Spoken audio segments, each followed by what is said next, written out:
రాధికా కృష్ణ రాధికా తవ విరహే కేశవా రాధికా కృష్ణ రాధికా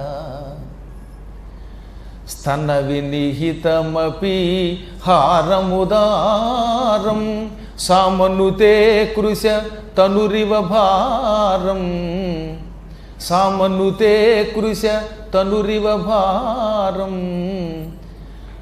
ఒంటికి మెడలో పూర్వం గొలుసు వేసుకునేవారు.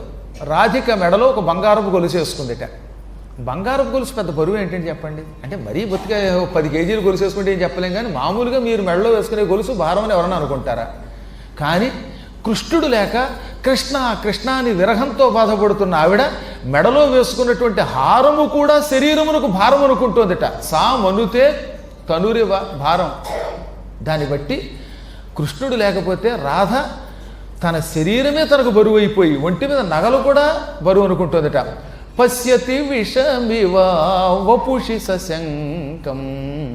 ఒంటికి గంధం పూసుకుంటే విషమివ విషం వలె పశ్యతి చూస్తుంది అన్నాడు. ఒంటికి గంధం పూసుకుంటే ఆ గంధం కూడా విషంలా అనిపిస్తుంది అంటాడు.